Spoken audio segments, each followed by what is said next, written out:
Seeking Sister Wives, Season 5, Episode 6, Seeking Commitment. And boy, was it a doozy. So entertaining. I felt like so far this has been the low, like, I would rate the this... The bar is already low. It's been lowered again. Of the season we've seen so far, this is the first one that I walked away and I was like, I'm excited for future episodes. Not so much this one. It just wasn't as exciting, but still, I think this is a pretty good season. So what happened with the Davis family? Oh, we don't know because they weren't on this episode. So I wanted to say, well, when we get to them, we'll get to them. If you want to watch the episode with us, as in the video of us watching the episode, you can go join our Patreon, which is below, where you get this recap, commercial free, us watching the episode. We sit at this computer at night, usually, and we watch the episode. You can see the episode, and we're in the bottom corner, and we're kind of talking over it. So we are talking over it. Quite a bit. Not kind of. But you kind of get, if you feel like I need to watch this episode with someone who will also scream at the same things, that is what it's for. But you don't have to. People are sometimes like, I'm not going to pay for your Patreon. Okay, great, then don't.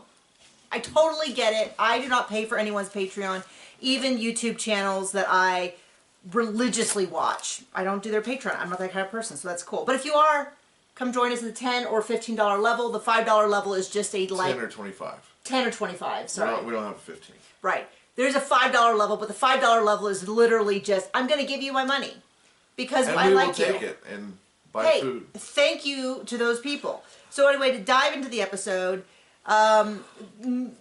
we'll start with Ashley and Shane. Let's go to the forest and meet the Sherwoods. They're not very exciting. They're not? So they go... You mean you don't find it super exciting to find Ashley just cheating with more steps, right? Yeah, no? That's kind of what it seems to be. And I have the same amount of sympathy for Shane that I do with all of these couples where the wife has been bamboozled into this and is going, this is nothing like what was promised to me. It seems like I'm just losing my partner and getting moved into... I think it was Seeking Brother Husband, where the guy was like, I feel like I'm being relegated. Like, you don't want to do dates, you just want to do new stuff. I don't know that I want to be moved into the basement quite literally and left behind. Tough. Which is exactly what happened in the dude Throw a bounce. spine and get somebody else. So, they go on a date with Sarah. And it's kind of odd to me that Sarah isn't more into Shane because she has only dated couples previously. And when she describes dating, what she says is friends with benefits, which really sounds like, hey, I'm just there for a one-night stand for them to have their threesome and then I'm out. And they're a couple and I occasionally get to join and kind of do my thing and then leave. It does not sound like a committed relationship and all that. So they go on a date, they go mini golfing. She says Shane looks like just a normal guy. Yep. With that much enthusiasm. They giggle so much. I'm not critical of women who giggle, but it was... What? Except for this time. Well, no, it was the sheer volume of giggling, the amount of giggling, and I assume a lot of it is the editing. And they just edited it together because it really made it look like all they did was and like not even speak. It was bizarre. So I'm going to say that was probably mostly the editing, but maybe the editor was like, they're not saying anything. She'd kind of be like, oh, did you hit it? And then the other one would be, and then be like, oh yeah, I hit it. And I was like, super entertaining. Yeah, it was just kind of odd because it very much felt like, well, what it felt like was two people performing for the camera being like, look at how fun we are. Look at how much fun we're having. I don't know how to flirt with a woman, so I'm just going to giggle. It felt very much like that. And Shane was clearly uncomfortable. No. It felt like he was... No. It felt like he was chaperoning their date. It felt very much... It was, yeah. It was odd. And I don't have a problem with women giggling. It was just the sheer volume and the lack of anything else. And it's the people on this show, which are trash people. Yeah, and then basically afterwards they have some drink. It's very much like, oh, should I put my drink here so I have to reach in front of you? Or behind so I reach behind you? And I'm like, I don't know. Do people spend this much time talking about how they flirt? I feel like it's been a lot of years since I've flirted with someone new. Better be. give me a look like I'm going to be like, oh, I flirt all the time. No, but I feel like what I remember flirting was that it was a lot of things unsaid and not quite as much like, oh, we're flirting. I'm flirting with a girl. I'm a... But were you on camera? I was not on camera. So maybe that is the difference. I also feel, I just genuinely get this vibe from Ashley that she is definitely, that it feels very much like she wants to cosplay being a lesbian. And it doesn't feel like a lot of, because she's constantly having to tell us that she finds Sarah attractive. And I feel like going over to Garrick Creepy Pants, he doesn't have to tell us how often he finds Natalia attractive. He's just always doing like big round eyes. Like we cannot avoid how horny he is. Oh, I wish we could. I know. But anyway, they sit down to eat, and Shane is asking some questions, and basically what Ashley says is he's ruining my vibe. I don't feel like his questions are that much different than what she asked last week when she did her full... The difference is... The full employment interview that she did. He just needs to be put in the closet or be basement husband and just shut up and let her do whatever she wants to do. Yeah, because that's how it's going to go if he's going to stay in this stupid relationship. It does really feel like what she's saying is, Shane, cut it. You're here for the camera and nothing else. This is going to be my thing. I want you to take care of the two kids. It is also weird to me. There's nothing wrong with dating while pregnant.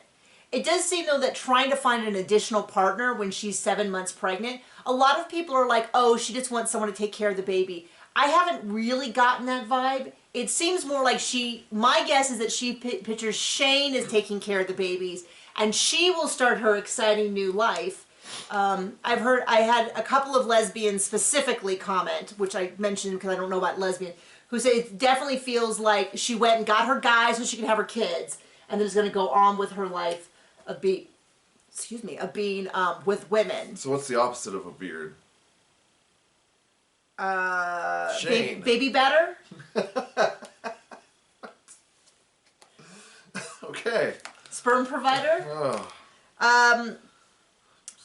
And Sarah is sort of like, Shane's really protective of Ashley, but I think we're like we're talking about this too much. And I agree that it seems like these couples who are looking, they don't really know how to just flirt. They're always very much like, so here's a form, notarize here, put your signature here, there's 4 options, check out the 2 that you would be most interested. Like it feels very whatever, but I've heard polyamorous people say that is common because the relationships are a little more complicated. They want to make sure everyone understands what they're getting into. That's what I look for in a relationship. More complication. Bureaucracy. You know what I thought? I thought, what if our relationship I can't even say anything. What if our relationship included more bureaucracy? Have we considered a way to do that? No, but there's someone I follow. Heard of fun? Not here. Spontaneity? No, no, no. Let's get out the flowcharts of who's related to who and what. No, but I've known some polyamorous people because surprisingly or not, being involved in the romance writers world attracts a wide variety of people, and so I encounter that a lot. And the bureaucracy is a big part. If you're polyamorous and you want to correct me, I would love to hear the essay you write about how we're incorrect. Because I'm being honest, I don't really know. We know not everyone does it that way, but like also we don't care. But I've seen enough comedy sketches to know that it's at least a stereotype of the relationship. So I don't know. So enough with them. It's very clear. So we got our more to come this season, which usually indicates that we're somewhere near the midpoint. They do the same thing with Sister Wives.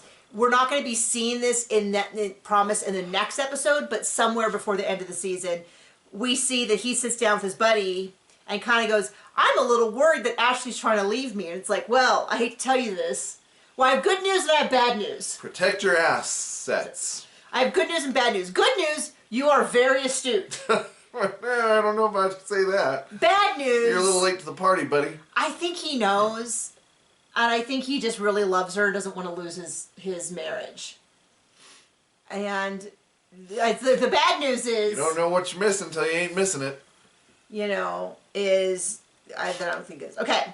So next, and that is probably some of the most action we get this whole episode. It seems like a lot of this is not that. So the Salahuddins. Oh my God! Why were they shouldn't have been on this episode? They shouldn't have been on this episode. So remember in the other episodes, everything they did? Yeah, it was that exactly the same. Mom was like, and the other two are like, why not? We want to do what we want to do, and that's them. So you're welcome. It's really clear that the only reason they even made the cut was that Mom is interesting. Because they're just really not. She was interesting the first 2 times. Now it's kind of getting old for me. Well, my thing about it is boring. Not. I still like the mom. I just didn't know that they needed to put this in. This could have been a 5-minute clip at the beginning of next episode. Seconds. So Mom comes over. She doesn't. This does bother me. She comes over for dinner thinking they're just going to have a conversation, and they're like... really, they were going to ambush her. But really, the third didn't show up, so they couldn't. So they're kind of like, well, we were going to surprise you. Let's just fight about it. We were going to surprise you with Keisha, but she bailed. And she's like, well, I guess you got to find a new mate. And it's like, Mom is correct about that. And then they argue about, Mom says... They argue about pretend. Stuff that's not happening. She said, no, I'm not going to come over if you have a third. And they're like, I really? And we're like, whether or not it's right or wrong, she's being clear. You don't get to pick somebody else's boundaries. So they argue that for a long period of time. Boring. And they're like, she's like, I won't come over. And he's like, well, then I won't tell you that it's happening. Which is like, well, you know what? Consent. It was like, well, you know what definitely makes things better is lying about stuff. And putting somebody in a situation where they've explicitly said, I do not want this. And then they argue about Islam, about what Islam says about having multiple wives. Certainly nothing that we can comment on if it's accurate or not. The most convincing that they both say is it doesn't say it in the Quran, and that's the end of the argument. Well, and then the for thing both is, sides, that's what they say. That's their argument to further their goals, and that's. But then when we met them, they initially said... It's not about Islam. We're not doing it for religious reasons. Okay, well then it doesn't matter what Islam says. So I found the whole argument kind of confusing. And that's all we saw them. Way too much. That was the whole thing. Not a lot more to add. Too much. So now the Merrifields. Speaking of people who might be related. Would it surprise any... I'm just saying, like Garrick. Like, were his parents related? Yeah, that's what I'm saying too. Did the family tree just grow straight up? No, well, here's the thing. His family cut him off. When he went on TV and was like, God told me to have a bunch of wives, apparently... I have nothing to back this up. It's just, his eyes are nuts. And sometimes a little genetic mutation sneaks into even the healthiest family tree. All I'm going to say is... it seems like after season... so originally they were living, I believe, on his parents' property and working for his dad. Or the family business, or something in season 1. I haven't gone back and watched it because I'm just not, I don't care. But they had a falling out after season 1, and so now they're kind of on their own. So he's still going to ask to marry Natalia. So Dannielle goes, so what is it with polygamists designing their own jewelry? And bad jewelry.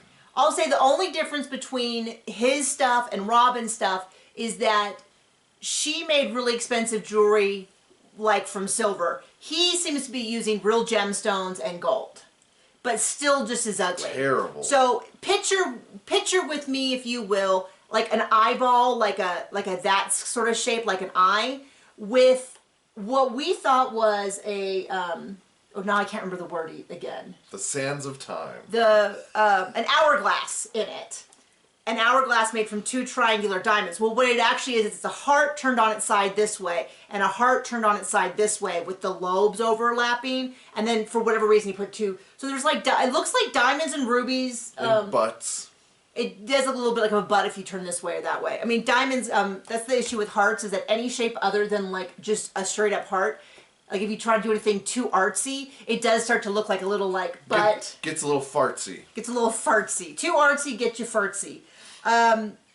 So she presents to Natalia the sister necklace that he has designed that they have already given Roberta. So out there, Roberta is walking around. I'm sure Bert's already hawked. And I already had somebody tell me that custom jewelry is cheaper than, and it's like, it's usually not, unless you buy really expensive, not custom jewelry, or you find, it usually depends more, because, okay, sorry, I'm getting all over the place. a lot of places like standard jewelry stores use pieces bought from like Stoller, which is, or different places that sell compartments. So like the prongs here, you can buy a prong head like this with a little post that comes down, and then you buy a ring with a hole in it, and you connect the two and you solder them together, and boom, you have a ring. Pieces like what he's making were probably lost wax casting or something like that. Like that was not... You know, like the Sister Wives. The worst way possible to do it. Yeah, so it's usually not, unless you work with an artist who makes everything custom. Then I knew a guy who did all custom jewelry, and I sent him a bag of aquamarines that I had bought at in bulk. Let me at guess. A gem store. Held on to them for a year and did nothing. No, John. He held on to them for 2 to 3 years and did nothing. And finally, I had to ask him to send them back. And he, every few months, he would tag me and be like, "I'm ready to start on this custom piece of jewelry for Nikki, you know, blah, blah, blah." What was funny, though, is he wasn't... He's ready like these other people getting Sister Wives. Like, ain't nobody want to be around them. Why are people so flaky? Like, I feel like once you reach an adult age, you should be able to tell, like, oh, that's not something I'm going to be able to pull off. So, no, I'm not going to agree to it. Or, yes, I can do it. But the number of people I know who are my age who will absolutely emphatically say, yes, I will do that, and then don't do it, astound me, because I know exactly where my flaky line is. People pleasing scum. Well, well, my thing is that I have figured out if somebody was to say I make jewelry. I make very, very, very casually. Nothing like Garrick does. And somebody asked me to like make something for, I'd be like, ugh. I have the stuff, but I'm really busy, and I don't know if I'm going to be able to... Like, I think I should pass, and you should try to find someone who's more... But if somebody said, hey, could you write me a paragraph of this? I'd be like, oh, I do that all day, I can do that. Or I can do it... And then her husband would step in and say, how much? Right. Anyway, it just astounds me. And if you're one of those flaky people, at least acknowledge you're flaky and tell people, like, no. And don't do it. I don't know. It astounds me, because I'm constantly, like, making... Definitely. Appointments with people. Take our advice. Who are like, I'm like, hey, I can do this thing at this date at this time. And they're like, yeah, that's great. And then you like follow up with them like, okay, and you know, I just need to know this. And then you can never get a hold of them. And then 3 weeks later, they're like, oh, sorry, I was busy. And I was like, yeah, so was I, sitting by my phone to try to figure out the appointment that we had set up. Sorry. Right there. I got a little worked up. Anyway, gave her this necklace, goes in, I missed this and you missed this, but nobody else missed this, which is that she goes in to kiss, no, not like that, stop that. She goes in to kiss and Natalia's like, no kisses, and turns and Dannielle kisses her on the cheek. A lot of people online are like, oh, that proves that Dannielle's in a throuple, she's looking to swing and all that. Which is actually the least awkward situation. Yeah, that would actually make the situation a little better, but I have not, over watching Dannielle for 3 seasons, I have never once got the vibe that she is sexually attracted to any of these women. She did the same thing with Roberta. I think there's either Dannielle is like that with all of her female friends, which I don't think so. I don't think that's the case. I think Roberta was like that, and she just assumed that Natalia being from Colombia, like it was a cultural thing, which clearly it wasn't. Not from Colombia. Brazil, sorry. I think I said Colombia earlier too, sorry. Brazil, I think she thought it was like a cultural thing, which it clearly was not. I've never, ever gotten the vibe from Dannielle that this was like a swingers thing. I don't think Garrick has never given me the vibe that it was like I think it's very much Garrick gets each of these women and that's it. And I think he's actually extremely suspicious of them talking to each other too much. Because I think the vibe I get from Dannielle is very much like, oh, look how okay I am with this. I'm so good. Look at me. Look how happy I am. I am so happy. And then immediately turns around and cries. And we've watched her for 3 seasons. And she does this all the time. And in the sneak peek, we see that she immediately encourages Garrick to get back on the dating apps and to start dating someone new, which is exactly what she did to Roberta and is why Roberta eventually left them. Now, according to Roberta. According to Roberta, yes. There's a very big question mark about whether... The bank ran dry. there's a very big question mark about whether or not she ever actually intended to move, at least permanently. I mean, she might have. I think she ever actually intended to get money. But that, I think, definitely, I think that affected her, and it's possible that she bailed out early because of it. But I think Dannielle, and I'll tell you what, you've never seen Dannielle happier than when the second one is uncomfortable because they're dating a third one, and she gets to be like, well, that's just how it is. That's what I dealt with. I had to deal with jealousy, and then like fawns all over the new one. You just wait and see, and you're going to be like, oh, I get how this works. You get the second one, you get the third one to push the second one off, and then it's just you and Garrick again. Gross. And I did, based on the fact that on Instagram we only see 2 of them, it seems to have worked again. So, because you know that if Garrick is susceptible to anything, he's not going to listen to her say get off the dating apps, that they're going too fast, that maybe God doesn't want this. But he will absolutely listen to her saying, yes, you should definitely date more. This is what God wants. So, we go, enough of that. Now we hear another story. You'll never believe this. By God, we mean his penis. Well, speaking of God, little g, because not for a second do I think it's big G God talking to him. You'll be surprised to hear 2 more examples. I have like 2 more examples of God speaking to Garrick.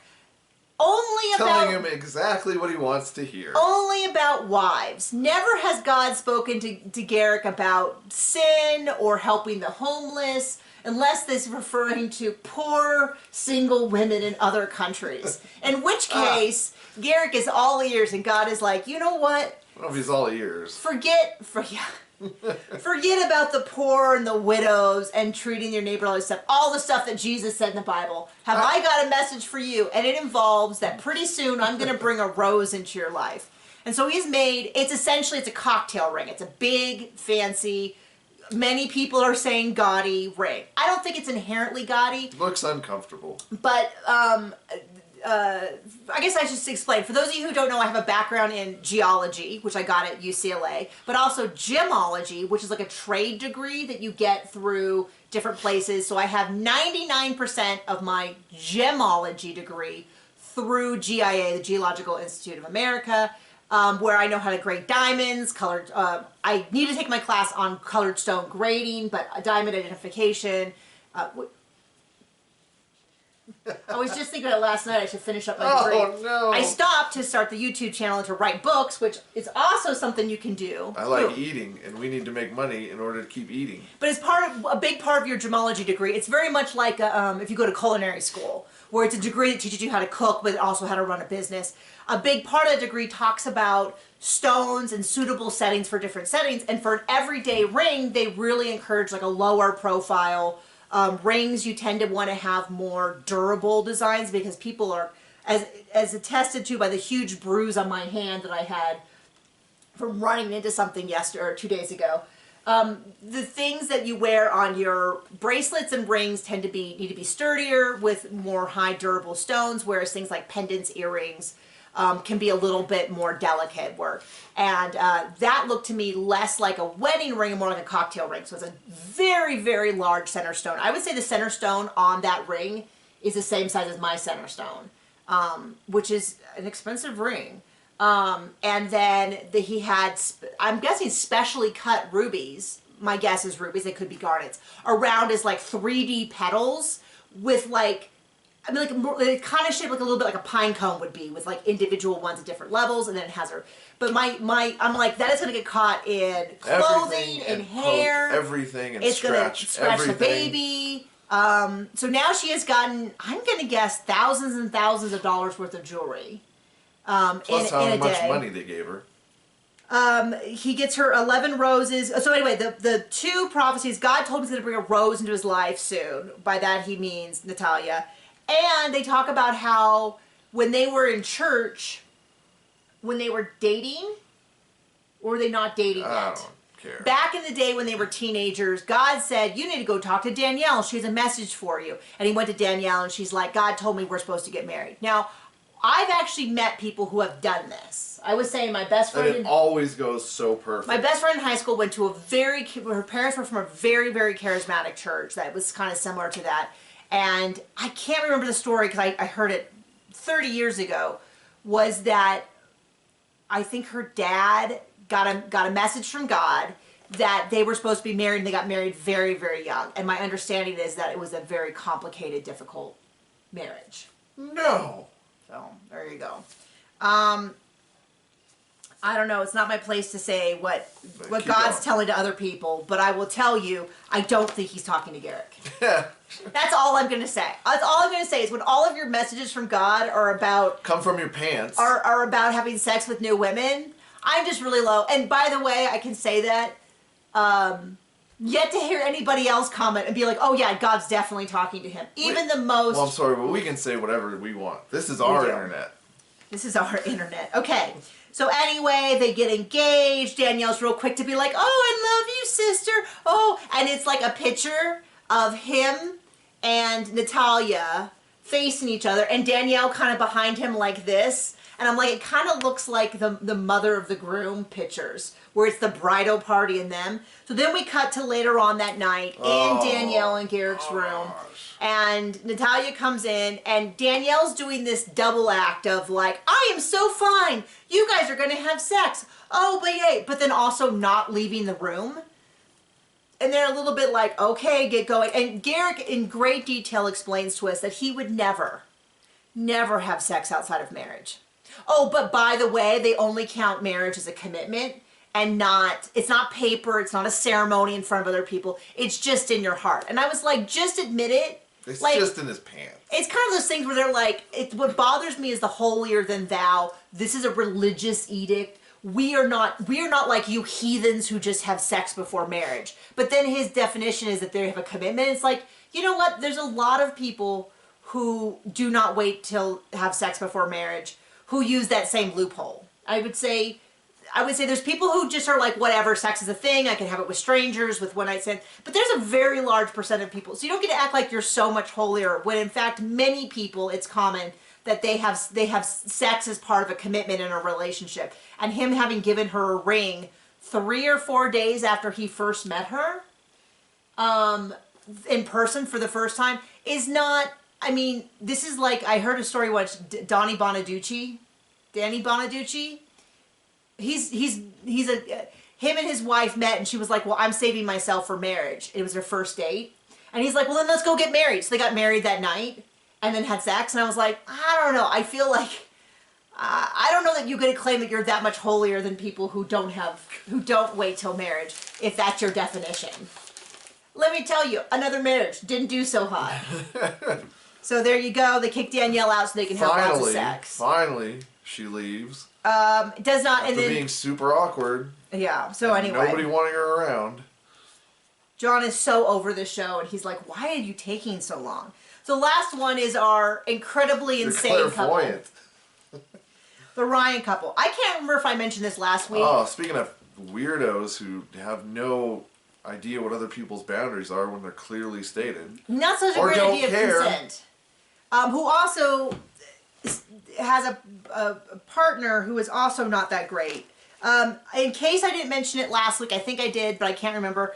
I recently found out that Ryan is not their last name. Ryan is his middle name. They're going by that because they are, because you pulled out the receipts from their phone. And you're like, her real name is this. Oh, yeah. The church that they grew up in is a cult. Her stepfather died in prison for marrying little girls. Yeah, I mean, terrible, terrible, awful, one of the worst things you could possibly imagine, and which has only made her unhinged behavior that more upsetting. But they have, thank you for all the corrections. They are from Texas. They drove up to Colorado. They said this episode 12 hours, which would be my guess too, because we live in Colorado and people come visit us from Texas. I bet they don't want them in Texas either.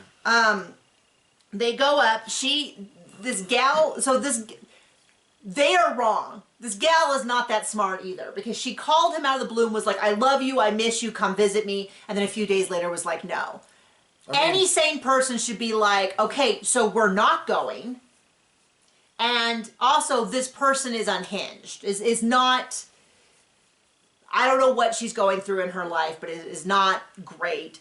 But they absolutely 1,000% creepy pants that they still went. Last week they stopped off at her gym to pay off her gym membership. which someone told me was like that Orange Theory or whatever. And then they show up at her house. And what it was interesting to me, sort of the producer side of me that's interested in how TV is made, they did not use Stephanie's voice. They did not use Stephanie or Greg's real name. So her name is not Stephanie, Greg, and I was like, who is Greg? Well, we find out who Greg is in this. And it's not their real voices. So my guess is, we don't really know, Becky is wired up. My guess is they used her real audio and then they had a PA or a voiceover artist or whatever provide what Stephanie was saying, and I hope word for word. That's my guess. I've already kind of talked to a few people and they're like, yeah, I think that was really, we don't think that Becky's a good enough actress. Because she sounded really unhinged, and I think that if they had asked her to redo those lines, there's a few lines she would have cut out. Such as the fact that Justin was already sleeping with Stephanie. Once again... Who's Justin? Isn't Justin the guy's name? I don't know. You mean Greg? No, Greg is the BFF that she stayed with. Oh. Justin is Becky's husband. Oh. Now you got me doubting, John. I'm sorry. Yeah, Justin.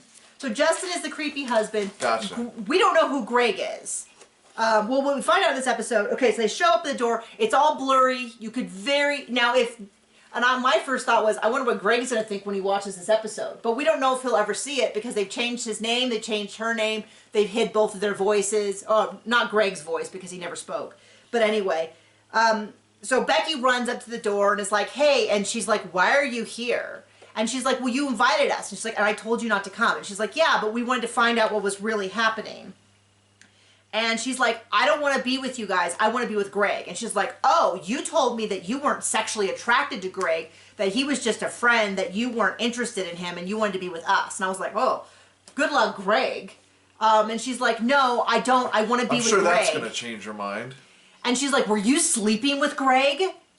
And did you sleep with Greg after you slept with Justin? And I was like, oh, another I'm so holy family that apparently was just sleeping around. It's not about sex. We only would have sex after a commitment. And apparently the commitment is, yeah, I want to have sex. Yeah, I'll let you have sex with me. Seems to be good enough for me. Guess what? That is what many people do. And then she's like, I'm going to have to get tested because of you. I think if she redid the lines, she would have refused to redo those lines. I think she wouldn't have wanted to out that they're just essentially just sleeping around. You know, and he's going, oh, I loved her, this and that. You go, yeah, guess what? A lot of people who sleep together also love each other. Like, it's just one of those things where it's like, just admit, just be like, oh, yeah, well, we just do all the normal dating stuff, and we sleep with them when we want to sleep with them, and we this and that. But what was weird to me is, why was Becky talking to Stephanie and not Justin? And because she's the recruiter. I mean, it's really it's really Epstein and that lady's vibes. Yeah, it definitely gives a real, like, of all of the couples. You know what I'm talking about. I don't know how to pronounce her name. I don't care, but yeah. But anyway, if not, you can Google. If you don't know about Jeffrey Epstein, I'm going to warn you, Google it, but be prepared. Not great news. I'm bummed. I just realized I didn't show my shirt. Oh well. Okay, next time. Keep an eye out. I'm gonna wear my brand new shirt next time. I was so excited about it too.